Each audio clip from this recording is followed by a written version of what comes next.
Ja len pripomeniem, že kúsok Francúzska vám na dnešný taký slávnostný deň priniesli Lenka Vránová a Boris Herman. No, ja sa vás teraz opýtam takú otázku a dúfam, že mi na ňu správne odpoviete. Kto sú najdôležitejší ľudia v škole? Zdvihne ruku ten, kto si myslí, že riaditeľ.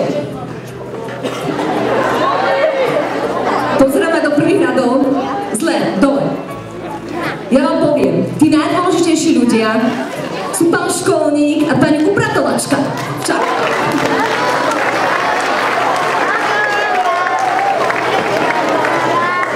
A potom že kúsok nič a potom pán riaditeľ.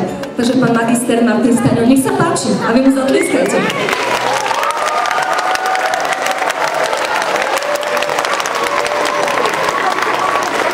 Je čas, aby v tento narodeninový deň prehovoril aj váš pán riaditeľ. Nech sa páči.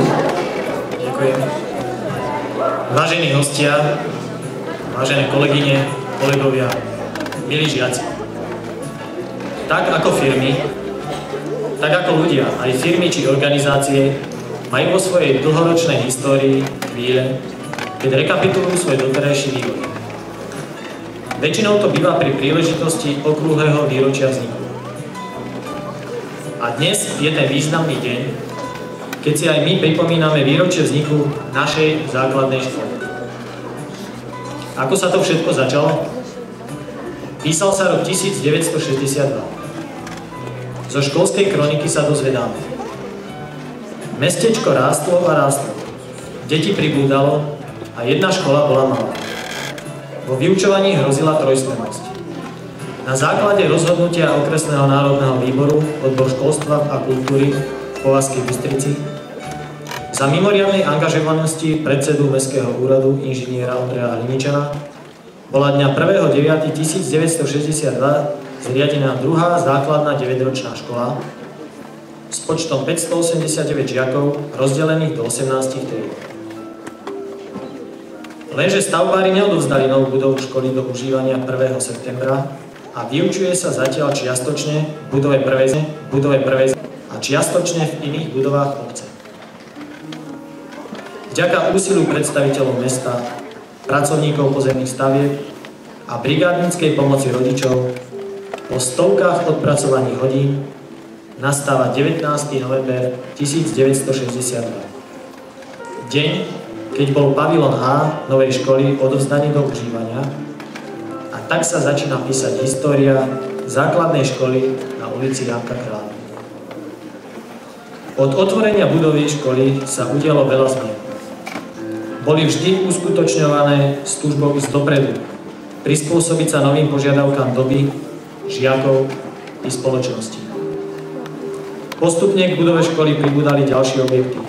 V roku 1964 pavilon B, v roku 1975 športová hala s krytou plavárňou a školské dielne, v roku 1985 školská jedáleň a priestory pre školskú družinu a nakoniec v roku 1989 spojovacia krytá chodba, ktorá spojila všetky časti školy.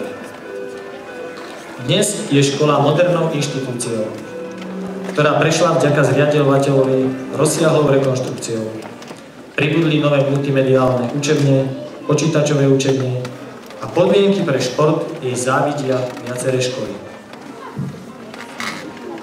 Škola to nie sú len budovy. Sú to hlavne ľudia, pedagógovia, prevádzkoví zamestnanci, žiaci a rodičia. Chcel by som slovami vyjadriť hodnotu práce a výsledkov všetkých, ktorí priviedli našu školu na dnešnú úroveň, ale nie je to v mojich silách. Mnoho pracovníkov na všetkých postoch sa svojej práci venovalo s celou svojou osobnosťou. Za ich nadšenie, obetavosť a usilovnú prácu im patrí obdiv a veľké poďakovanie. Bohužiaľ, už niektorí nie sú medzi nami. Myslím si, že aj v tento slávnostný deň je vhodná chvíľa, aby sme si na nich aspoň takto spomenuli. Na záver chcem vyjadriť poďakovanie všetkým tým, ktorí sa akýmkoľvek spôsobom a na akoľkoľvek poste zaslúžili o dobré meno našej školy. Jubilantke želám do ďalších rokov veľa dobrých a usilovných žiakov, zanietených zamestnancov, obetavých rodičov, pochopenie a pomoc kompetentných pri riešení problémov, všetkým pevné zdravie, veľa trpezlivosti a životného optimizmu.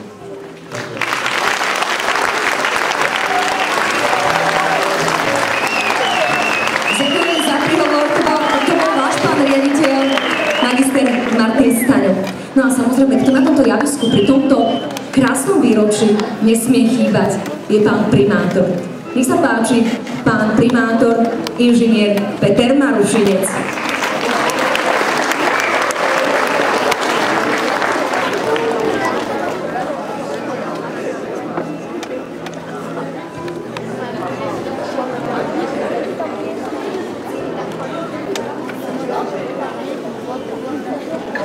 Vážené dámy, vážení páni, ctení hostia, milí žiaci.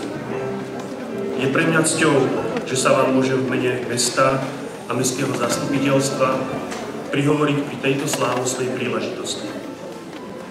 Oslava okrúhleho výročia je významným medzníkom, kedy si viac ako inokedy uvedomujeme, čo znamenajú slová ľudský život, aká je sila ľudského ducha a čo všetko ľudia prežívajú na svojej životnej púti. Zároveň je príležitosťou, aby sme sa obzreli do minulosti, pripomenuli si súčasnosť, ale hlavne pokorou sa poďakovať. V 50. rokoch je ukrytých mnoho životných príbehov, udalostí, zážitkov a spomienok.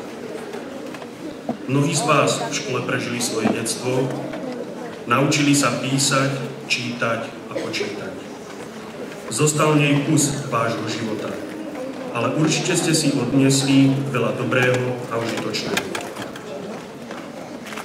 Niekedy som čítal, že je škoda, keď sa o svojej životnej ceste nerozhodujeme vo veku, keď je pre nás najdôležitejšia cestička v účese. Aj toto je jeden z dôvodov za učiteľa vzácna a nenahraditeľná. Pomáhať deťom, mládeži v dôležitých rozhodnutiach, pripraviť a nasmerovať ich do ďalšieho života. Jan Amos Komenský kedysi povedal: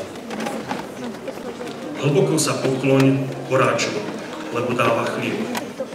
Ešte hlbšie matke, lebo dáva život. No najhlbšie učiteľovi, lebo zo živej bytosti vychováva človeka. Dovolte mi vzdať hold prvému riaditeľovi, pánovi Rudolfovi Kopilcovi. Patrí sa spomenúť i poďakovať sa všetkým riaditeľom, ktorými boli pani Mária Komínková, pán Vladimír Fabián, pani Janka Nižňanská, pán Ivan Neuročný a súčasnému riaditeľovi Martinovi Staňovi.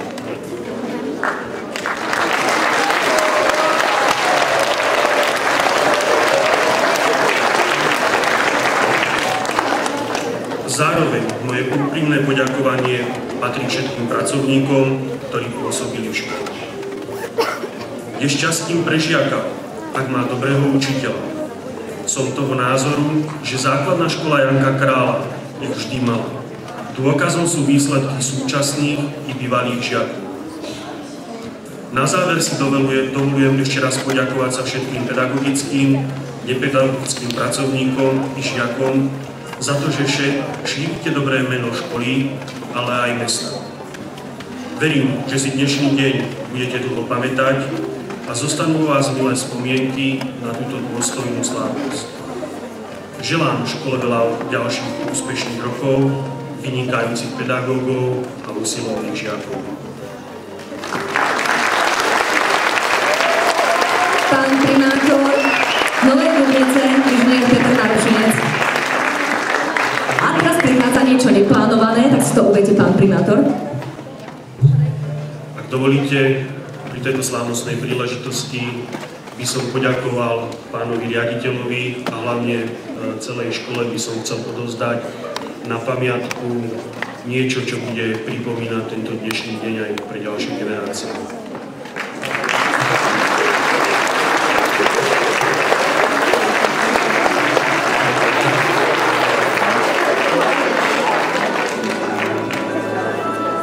Pán riaditeľ, ukážte, všetky deti chcú vidieť.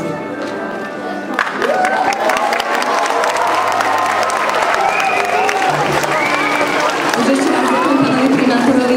No a samozrejme, škola je hlavne o žiakov. No a žiaci a rodičia to už jednoducho patrí k sebe. Takže teraz prehovorí inžinierka Iveta Solíková, predsednička rodičovského združenia.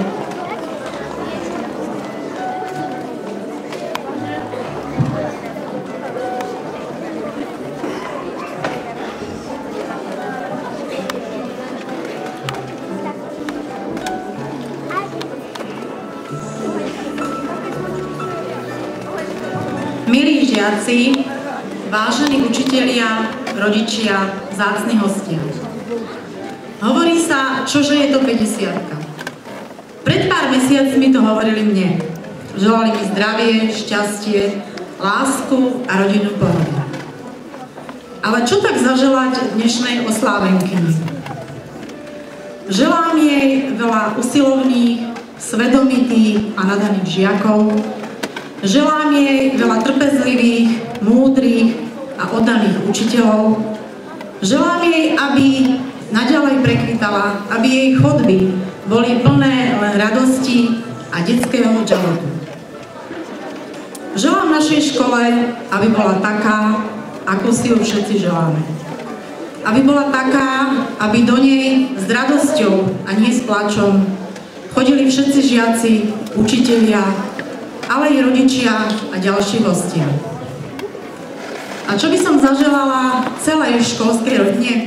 Taktiež zdravie, šťastie, lásku a predovšetkým rodinnú pohodu.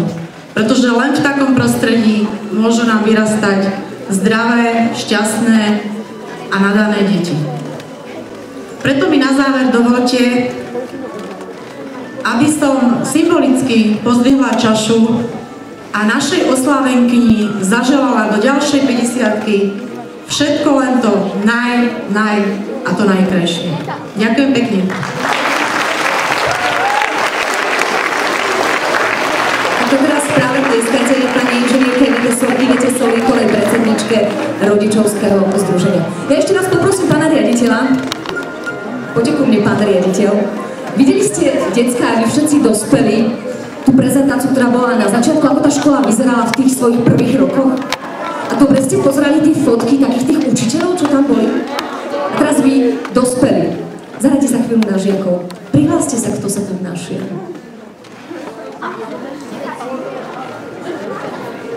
Už tu nejaké ruky vidím a vy, ktorí nevidíte, uvidíte ich práve teraz. Sú to učiteľia, ktorí stáli pri zrode základnej školy Janka Kráľa, ale viac už povie pán riaditeľ. Vážené dámy, vážení páni, vráťme sa trošku v myšlienkach späť o tých 50 rokov.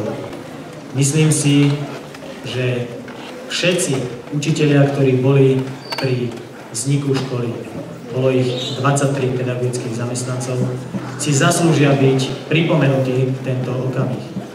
Nie všetci sa tohto okamihu dožili, ale verím, že nájdu sa tu niektorí, ktorí boli pri vzniku školy a chcel by som ich týmto oceniť. Poprosil by som, aby prišli na pódium. Ja ich postupne prečítam, takže ešte raz, ak ste tu, nech sa páči, poďte sa ukázať tým súčasným žiakom, vy bývali páni učitelia, alebo súdruhovia učitelia, prepáčte. Pán Jozef Mazal, pani Margita Horká. Môžete tlieskať, pohode, ja to prekričím.